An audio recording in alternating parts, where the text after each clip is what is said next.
ಇವತ್ತು ಸಮಸ್ತ ದಲಿತ ಪರ ಸಂಘಟನೆಗಳ ಒಕ್ಕೂಟದಿಂದ ಬಹಳ ಐತಿಹಾಸಿಕ ಸುಪ್ರೀಂ ಕೋರ್ಟ್ನ ತೀರ್ಪು ಹೊರಬಿದ್ದಿದೆ.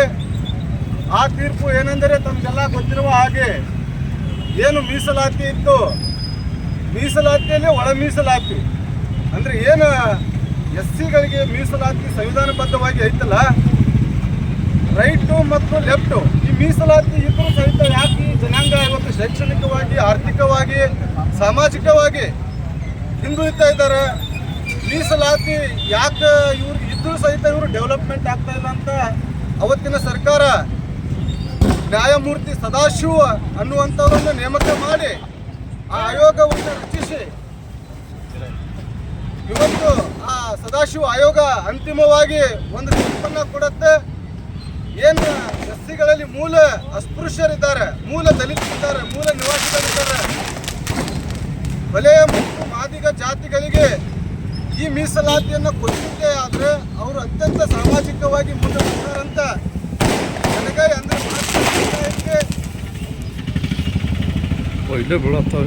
ಮಾದಿಗ ಸಮುದಾಯಕ್ಕೆ ಶೇಕಡ 6% ಮೀಸಲಾತಿ, ಜೊತೆಗೆ ಛಲವಾದಿ ಸಮುದಾಯಕ್ಕೆ 5.5% ಮೀಸಲಾತಿಯನ್ನು ಈ ಆಯೋಗ ಅಂತಿಮವಾಗಿ ಕೊಡುತ್ತೆ.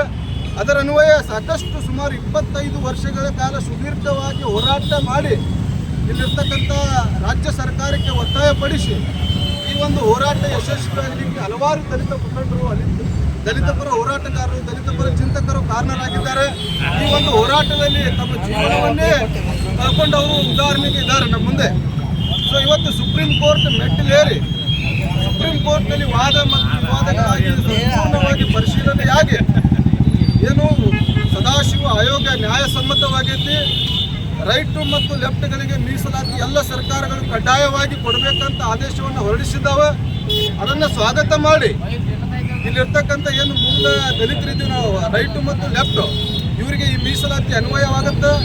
ಇನ್ನು ಉಳಿದಂಥ 98 ಜಾತಿಗಳಿಗೆ ಏನು SC-ಗಳಲ್ಲಿ 101 ಜಾತಿ ಇದ್ದಾವೆ.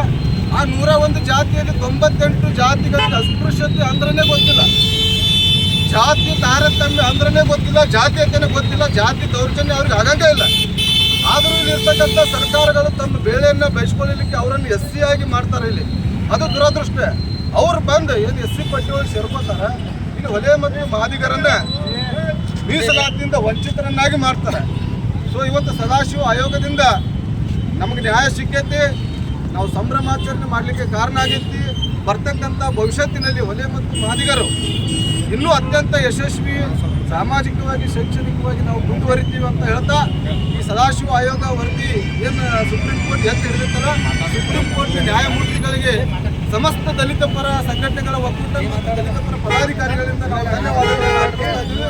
ಈ ಮೂಲಕ ಈ ವಿಜಯೋತ್ಸವವನ್ನು